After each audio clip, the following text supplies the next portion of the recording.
Hi, I'm Al Adamsen. I'm here today at the Northwestern School of Law, Lincoln Hall, with Dr. Michael Moon, a longtime friend and colleague, and we are here attending the Northwestern Leadership Roundtable on Talent Analytics and Economic Opportunity. Michael, thanks for being here. Thank you so much, Al, for having me. Oh, it's fantastic. Yes. And you've been here almost every one, sixth year. Yeah, inaugural, 6 years ago, and I was invited in by Ian O'Keefe. At the time, he was at Sears. I was doing my dissertation there, and I've been allowed to come back ever since. I can sneak in. So, all right. Yeah. Well, here you are. Well, thanks for being here. And ADP is sponsoring this event, and you've been at ADP for a while now, and they're doing some great work. What's your role there? So my current role at ADP is actually as the Director for Customer Success for Data Cloud. So Data Cloud is our analytics and benchmarking solution. And my job is really to think about the entire system, about how do we help our clients not only adopt the technology itself, but be able to understand how to apply and utilize the data, the transactional data that they have access to within the application. So it's really helping them kind of go on this journey from being primarily focused on reporting and efficiency and effectiveness to also now, how do we optimize the workforce? How do we, better combine people, skills, and talent in the right place at the right time to have the right outcome, not only for the company, but also for the employee. Yeah, and exactly the theme that we're talking about. It's not only about the organization, it's about the individual and honoring, their humanity, so they're not overworked, underappreciated, all those things. In your background, you have a doctorate in human capital management, and you have a passion around diversity and inclusion and other themes. Can you speak about that and how that integrates with the technology? Yeah, absolutely. So when I speak to a lot of HR audiences, first off, the PhD sometimes can scare them, and I'm going to teach them about basic analytics. What I like to do is show a chart, right? I go, okay, so this is, I'm equally left and right brained, right? I talk about my background actually as a performer, but then the idea that it's very much an interdisciplinary, I think, field, right, space right now. And so having an HR background, an HR tech background, an analytics background, and being a numbers person, and then on top of that, the organizational psychology. So it's a hybrid, and I think that has helped me think about data. I always say it's how it helps me allow me to humanize the workforce, right, and the data. And so my passion has always been around how people are connected to one another and how those connections actually can result in certain outcomes for individuals or keep them from not being able to achieve certain outcomes. So it's really, I talk all the time, we hear all the time actually about human capital being the last competitive advantage. But I truly believe, and have been saying for quite a while, it's actually social capital, right? So, we can think about this way, you can take a high-performing individual, a great leader in one company, put them into another setting, and they may not do as well, right? Because they're being removed from a system and put into another system. So I think that there are techniques now, they're using organizational network analysis, using even decision trees, and thinking about measuring people, not as traditional regression analysis, A causes B or leads to B plus C. It's more about how do all of these things together, right? And because the techniques are there, we're getting there, it enables us to start to think about the system, which is constantly changing and dynamic. Absolutely. So, I love what you're saying around social capital, and it's the case where it's real. Relationships people can relate to. A guy, I get along with that person really well. We work really well together. We get stuff done. In other cases, it's suboptimal because people are stretched too thin. Underpinning that now are tools and data that can help shed light on that, yet not all organizations are doing it. Yeah. So my pointed question to you, if I'm listening and I'm an HR leader, HR business partner, someone in HRIT, we all have our set of experiences that shed light on the reality of our organization. Yet we all have our structure of interpretation. So technology is going to be the solve, or we just got to communicate differently. So if I am one of those individuals, how would you advise them to open up their mind to what's possible, that it's an and at the end of the day, that technology is an enabler, yet we still have to have an understanding of these dynamics and how to bring them together. So it's a change initiative as well as a technology intervention. And again, I probably was overly prescriptive with the answer, but at the same time, I just want to tee it up as an idea that it takes several different elements to bring about change in an organization. Yeah. I mean, it's funny. If you'd asked me that question 5 years ago, I'm like, I would have been, I don't know. Yeah. Right? And I think part of that is we weren't having these kinds of conversations. We might have said, well, your people are your last competitive advantage if you take care of your people, right?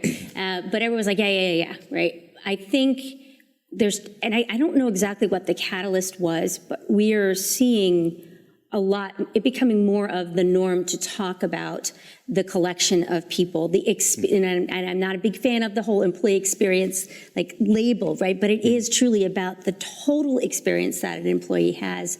And I think when you talk about it in those human terms, as a leader, you kind of like, okay, yeah, that I fit in there too. But again, some of the analytic approaches, some of the research that's coming out from different places, we're able to actually, and it's sad sometimes that you have to be able to show the financial impact of something first to get the attention on it. But I think we've hit this kind of tipping point around diversity, right? Which is, and we can show, we know, right, that diversity leads to more creativity or creative discord, which can lead to greater levels of innovation. And so I think now that leaders are starting to see there is a true impact. It's not just about how many females you have or what's the split of different race and ethnicity you have in the organization. Yep. It's about so much more than that. And they're actually able to see how that impacts people in the organization. I think it's not as much convincing that has to happen. At the measurement side of it, it's still a little bit of the crux because it's soft, right? It's and but I think we've hit a tipping point where it's one of those, it's not a nice to do. It's kind of like with engagement in the 90s. In the beginning, it was like, it was a fad. It was, oh, look what, this vendor came out with and Gallup's doing this, right? And it's now not a thing that is just, our competitor does. It's just kind of how organizations work. Right. So. And to carry on that point, I'd like you to go a bit deeper on it. I do not know the study offhand. At the same time, I've seen this insight shared repeatedly that is based on research, that's based on case studies in organizations where women might not have as broad a relationship base. They don't not as many contacts that they're touching over a period of time, but they have deeper relationships that are more meaningful than men. It's the quality. It's the quality. So I was just speaking with someone the other day about, I ask questions. I'm an evidence-based HR practitioner, and I like to ask questions of the audience, just kind of shake them up and go, oh, wait a minute. Maybe I don't know where the evidence for that came from, right? Because it's common sense. So I say, all right, so how many of you in here, true or false, right? Having a larger network is better for you personally and professionally, right? And everybody goes, like that's actually not true, right? It's not about how many people you're connected to. It's about the quality of those connections. It's about how frequently you may or may not interact with those connections. It's about the attributes of each of the individuals in that network, right? And so the research that you're citing is really around that women are better networkers, right? They're better at developing relationships. And I hate generalizing, but that's what this study showed, right? So networks and network analysis, it's based on, social psychology, and then the analysis of it itself is graph theory. But it's the idea that there are levels of trust, right, that exist with the network that result in norms of reciprocity. Right? So the higher level trust, the more I'm going to help you, and not necessarily help you because I want something, but because that's right. So those types of relationships, right, can help lead to different types of outcomes than say a larger network where there's not a lot of reciprocity. Right. So I want to pick up on a couple of things that you said right there. So you're talking about something that's very understandable. It's very credible. And many would then think, well, why don't we just do that? Why doesn't that just happen? There has to be some accountability created, or visibility first and foremost, and that means measurement. Historically, it might be the case, well, how do we measure relationship, quality, size, and all that. As you and I know, that can be done, and it's not too difficult. And that's different than 10, 20 years ago. Yeah. So now we have HR leaders, operational leaders, even leaders in IT saying, okay, this is something that might be a good idea. However, there are some ethical implications that we have to consider. Can you speak to that? Yeah, so I'll step back really in terms of one of the limitations, besides not having technology that was easy to understand, what is traditionally network analysis in organizations has been done through active surveys, right? So coming up with a set of questions, sitting down with someone saying, okay, who do you interact with on a regular basis? Who do you go to, on a regular basis for advice, for support, for help on a project, right? And there are elements of either you might be given a list and say, oh, pick from that list, or you have to remember from that list. So that's an active study, right? There's a lot more ethics that concerns, right? Okay, well, if I tell you this, what is that going to mean? Are you going to share that information with someone? What happens when you analyze that and they find out I'm over here? Like, does that mean I'm getting fired, right? So there's a right way and a wrong way to do that type of study, but I think that has been one of the limitations. It's also, the questions have to be framed in the research itself. Right? You can't just ask any random questions because it's graph theory. If I have a connection, it's a 1. If I don't, it's a 0. And so, there we've got the active side. The passive side, right, is where, again, there's ethics behind it. And I think there still is, but definitely we've moved the needle a little bit more on the passive, where we're mining email, we're mining chat, we're mining IVR, we're voicemails, right? So passive ways of looking at who's interacting with whom, how frequently, how many, not only internally, but externally. And so I think there's still that concern, right, about the privacy of that.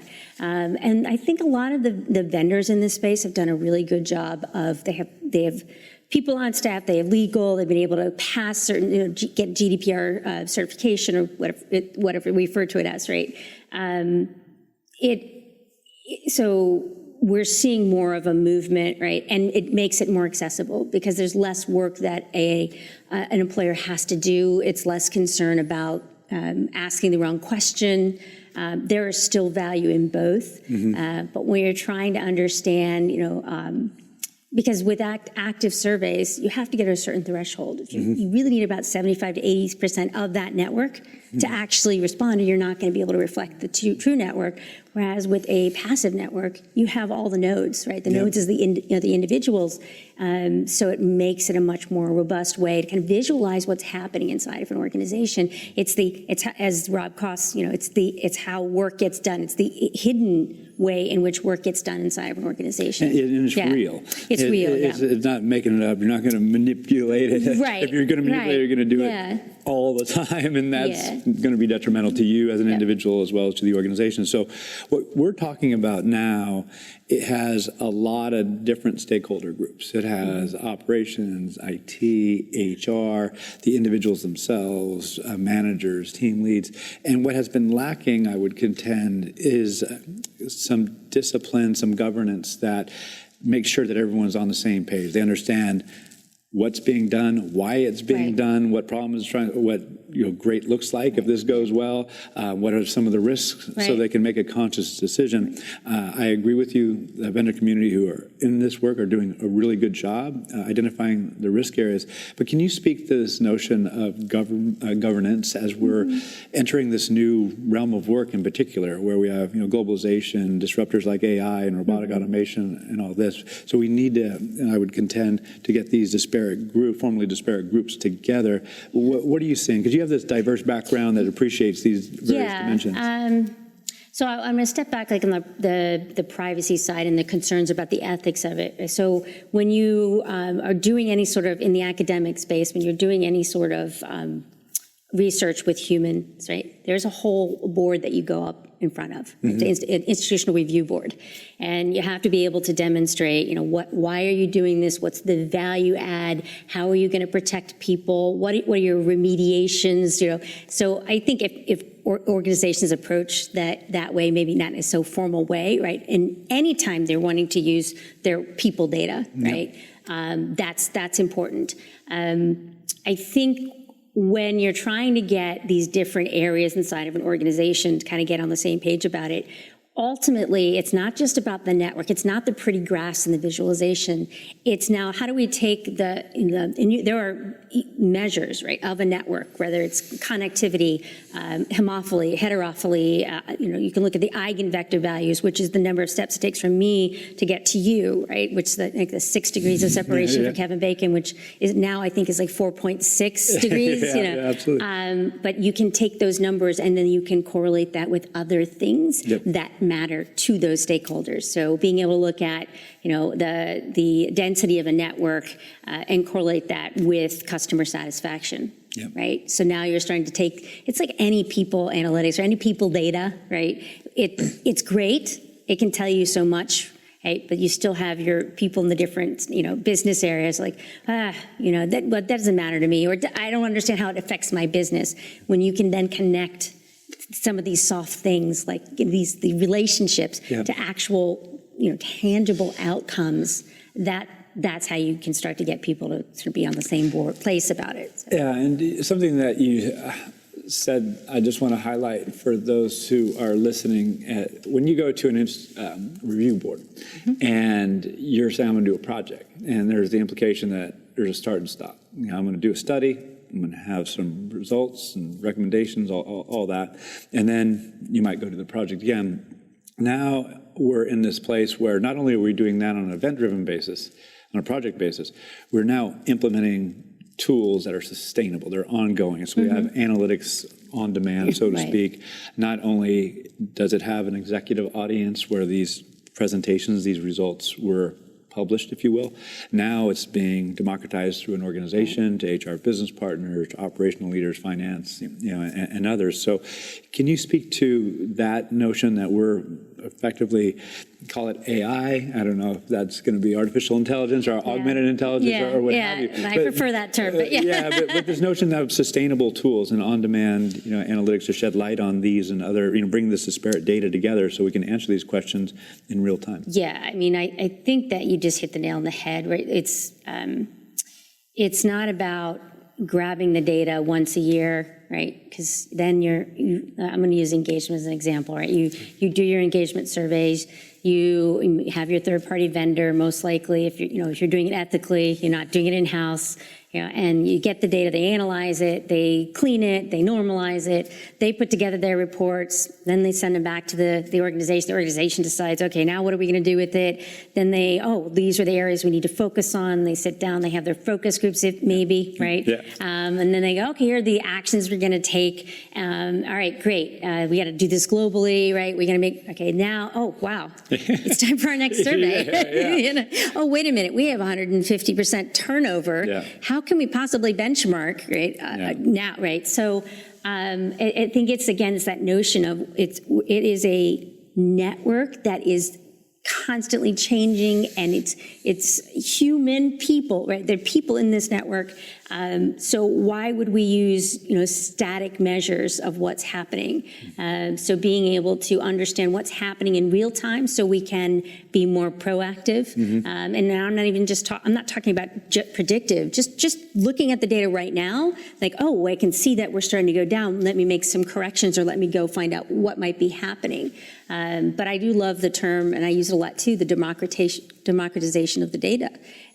It's not only about getting the data in the hands of the people that need it, but and so that they can use it. But it's also really important for them to they own their own data and the accuracy of that data, right? Yeah. So I love analytics for many reasons, but sometimes when you're trying to convince individuals of the value, I said, look, at a minimum, it's going to help you see where you have holes in your data, right? Yeah. Look, no wonder, because you're missing termination date for all those, employees from that acquisition. So, yeah. Well, let me pick up on that point, because many organizations have not defined what people analytics is, or talent analytics, whatever you want to call it. And many thus get caught in creating dashboards and pushing out reports and, automating processes, which has a role. But if they're not doing more advanced analytics, whether it be on an event-driven basis or leveraging a tool that automates it, they don't have the story around those metrics that they're publishing, because now it goes to the internal customer and they're saying, well, what's the story? What does it mean? Is high 20% turnover, is that good, bad? Is there a cost to it? So can you talk about the role of more advanced analytical techniques relative to dashboarding and reports? So I'm gonna challenge a little bit in the sense that I don't think we need advanced analytics to get to the place where we feel comfortable being able to interpret what this means, right? Agreed. I think that the advanced analytics is going to help get us more to, okay, this is the value. What are the techniques we use to determine the impact the incremental impact that it might have? Being able to use analytics, let's say, we can do with O&A too, but let's just say in general, right? I've got 200 salespeople in auto shops that I need to be able to train, right? How do I determine how many people I really need to train, right? Those are where there's advanced, and it's really about how do you optimize the people and use data to optimize the people that you couldn't really do without a computer, right? You need that advanced computing. But I think too that just in general, right? It's not about the data, just like it's not about the technology, it's not about the data. It's about being able to derive the insight from the data, tell the story, the narrative behind it, and then also being able to take it to the next step, which is what are we going to do about it? Making those recommendations, what actions are we going to take? But then remembering too, okay, we've done this process, here's the analysis that we have. We need to keep doing that, right? And also knowing that, okay, just because we've always done it this way, maybe we're starting to see some shifts in, let's try this way.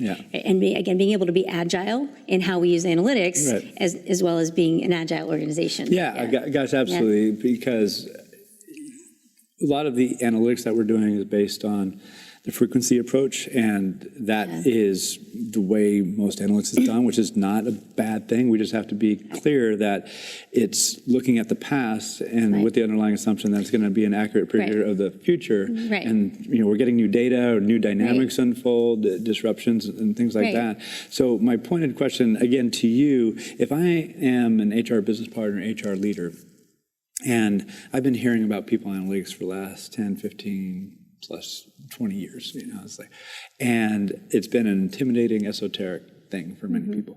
Why don't you think it's being adopted more broadly, or do you think it is being adopted more broadly? No, I think you're right. I don't think it's being adopted more broadly.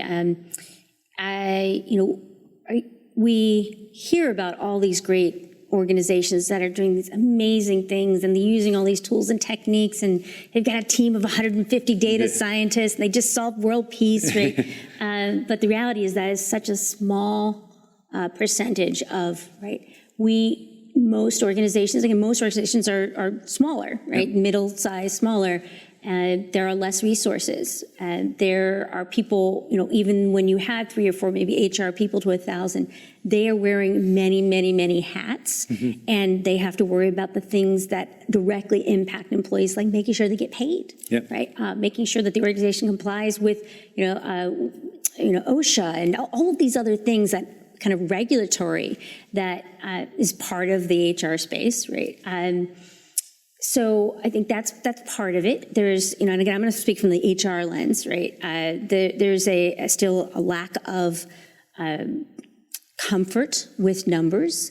And, we've been talking for a while, and Sherm, put out some statements around this as well, that we're missing in the HR education programs. We're missing analytics. We're missing business. We're missing finance. When I got my master's in HR, I wanted to learn about the topics. I wanted to understand compensation, how benefits was, but I didn't want to be that kind of an HR practitioner. I knew I wanted to do something different, right? And so I took all my electives in the business school.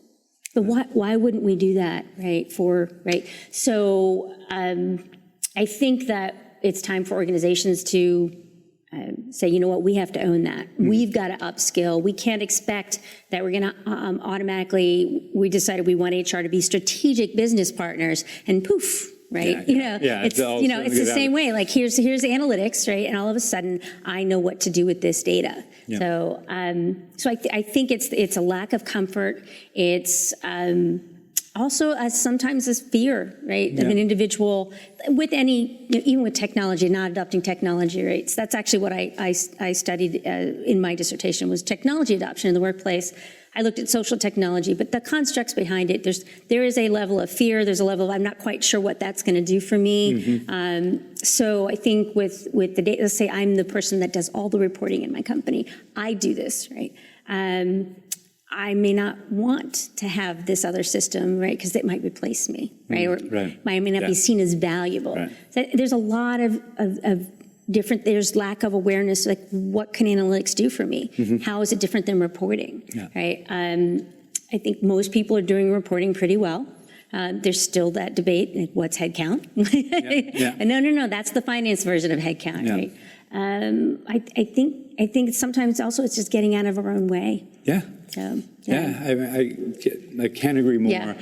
And one of the things that I'm also seeing that touches all the elements that you just shared is that we're under-resourced to do analytics. And so we'll get a technology which might help, but it won't be, quote unquote, the answer. And there's this kind of prevailing thinking that, okay, we're implementing a core HR system and we're going to the cloud, therefore we're going to have analytics all of a sudden after spending all this money. And that, as you know, as very well intimately, that doesn't happen. There needs to be investment. So how can organizations get a better understanding of their business priorities and build and budget capability appropriately, and make sure they have ample people, ample technology spend, ample processes to make it come to life. Any thoughts on that? Well, I think it depends on, are you asking leadership? How do you get leadership to do it? Or how do you get HR to get leadership to buy into it? A little both, more the former initially. Okay. Sometimes it just simply takes a new CHRO coming in. Yeah. Right. I echo that. This is a decision. It's change, right? We're not looking for a bunch of business cases. This is, who came in with the business case for marketing? They said, this is what we're doing. This is what, and it's similar, I think, with, how we look at our people. Yeah. I think that, I steal ideas from people that speak at conferences, and I think this is brilliant, and I can't give the woman credit, but she was in HR, and they didn't have any tools, but she was being asked questions that she couldn't answer, right? So she took it upon herself to figure out, how do I do this in Excel, right? Took her a lot of time, right? But she was able to present to leadership, and sometimes it takes, it's something you want leadership to buy in, but if they don't, that doesn't mean necessarily you stop, right? So she solved a problem, right? And she presented leadership. They're like, wow, this is awesome. Hey, can you do this for this other group? Yeah, sure. Right. Oh, great. What about, I'd like to, but this takes me like 40 hours a month to do. But if, we could get a little bit of budget, right? Maybe get someone in here, just baby steps sometimes. I can get this for you, and we might be able to automate this so that you can get access to it on a weekly basis, right? So sometimes that's what it takes. And there's no one right answer for how to do this. Well, just to pick up on that before we get too far afield, I cannot emphasize that enough, at least from my perspective, because when someone goes off and burns the midnight oil repeatedly, and they've done a great job, and they say, oh, now we want more of it, what have they done? They've done a great job, but they've also created the illusion of capacity in the organization. Yes. And if they're not building towards something that's sustainable, and what if they, leave? Then the relationship with the data sets and all that knowledge leaves. At the same time, I'm not sure historically there's been an openness by CHROs and others like them to say, oh, wow, how can, if that's really valuable to me, I'm now going to have to make an investment in staying in curiosity as, what is that going to require? And, and be part of the ROI crafting as opposed to, sitting back and waiting for the dissertation to come and say, what are your thoughts this is on that? actually why I left work as a practitioner. I left 2013. I was at Thomson Reuters. Nobody thought I was important. I mean, in 6 years, it's like, well, of course it's important. I mean, everybody's got people analytics. They just didn't think it was important, or that, I'd say it's not that, they were doing metrics and they were doing some great stuff at the board level. But as I found, even in the organization right before that, it just wasn't a priority. Yeah. I don't know if that answers that question. It absolutely does. And it's a bit, when I speak at certain conferences, I'll ask, particularly if they're CEOs, COOs, CFOs, who here regards their people as the most important asset? Most everybody raises their hand. And I say, well, that's fantastic. Who among you has a people strategy or talent strategy? Right. And then, most of the hands will go down, but a few will stay up. And I said, well, those who have their hands still up, who would like to share how you systematically formulate, measure, and manage that strategy over time? Not one hand is data. So it's like, we're not putting our money where our mouth is, our energy where, our mouth is. And I see that changing. However, we don't like it to change faster. My pointed question thus to you, what is going to be the shift in your opinion? You mentioned this CHRO, coming in. Is there anything else that you've seen or that you would advocate be done to elevate the adoption of talent analytics? Well, I think back from an individual level, right? I already talked about building the financial and business acumen, the basic analytical skills, but also teaching individuals. To your point, right? It's not about, here's a bunch of data, what does it say? But building a logical framework or a logical approach to how we're going to use this data, right? And starting with, what is that business question? What is that strategy? What is it that we're trying to answer, right? Here's our business strategy.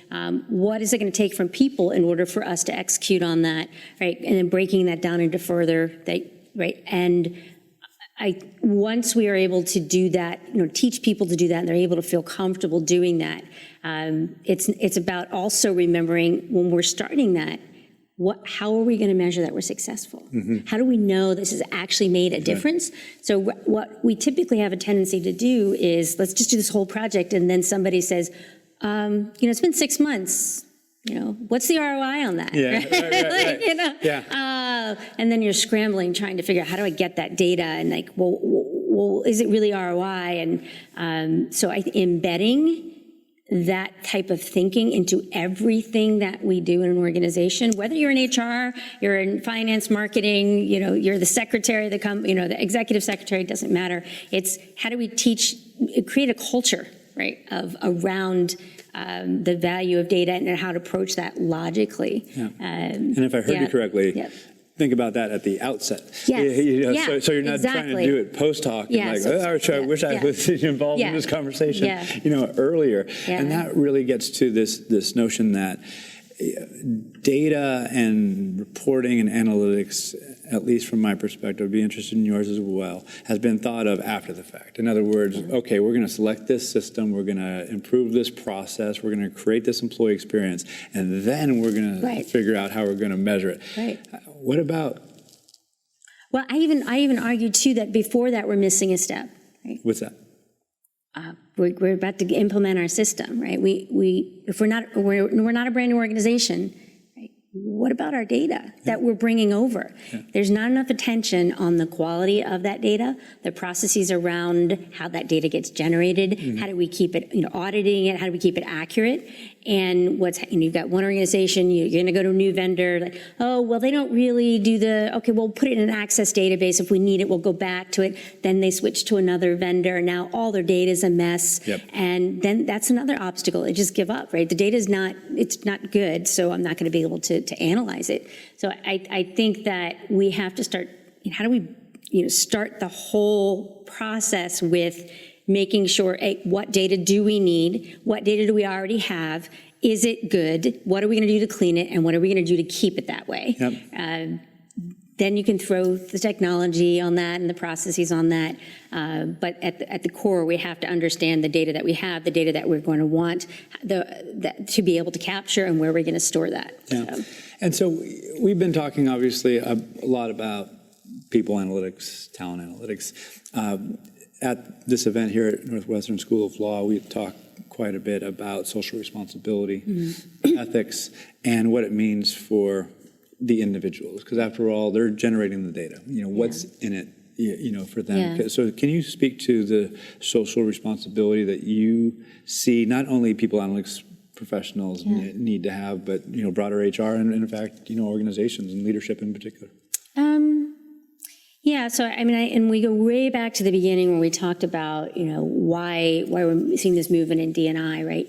There is a very close connection between that and social responsibility, sustainability, treating your employees with respect, treating your customers with respect, and the benefit that will have to your organizations, your people, to the community around you, to your stakeholders. I think that data can actually help us do that much more effectively. Yeah. So as we start to wrap up, what are some tidbits of advice that you would give, particularly let's start HR leaders or those aspiring HR leaders, leaders of tomorrow. What are some of the tidbits that you'd say, okay, if you were going to go at analytics, what is a starting point? Yeah. First off, why are you going to go? Know why, right? You don't need to hire a team of data scientists to get started. You don't need PhDs. You don't need me. You don't need. It's like I'm like myself out of a job all the time. But to get started, it's just what is a business problem that you're trying to solve. But also, let's say you're trying to maybe build a team, right? Build it with people from different backgrounds, and I don't mean different educations. Maybe you have a data analyst, right? Maybe you have a data scientist, maybe, right? But get someone from finance, maybe an engineer, someone from marketing, because again, that's diversity of thought and experience, which can help you really think about the way that you might be doing analytics, completely different lens, right? And then you've got that business perspective as you're starting to build that capability. So I think it's, building a team of people from different backgrounds. It's not trying to solve every problem in the organization. And sometimes it's just about picking one, one focus area. Right? We have a turnover problem. Let's start just with that. And also remembering that, even though I talked about the importance of data and data quality, the data doesn't have to be perfect. That's right. And that is actually where advanced analytics actually is making a huge difference, because it can help fill in the gaps with missing data. It can help with normalizing the data. It can help create better understanding of the data, even if it's not perfect. Hug you for saying that. It's absolutely true. So, Michael, super pleasure. Thank you Thanks for so much, sharing. Adam. Thank you. See you soon. Yeah.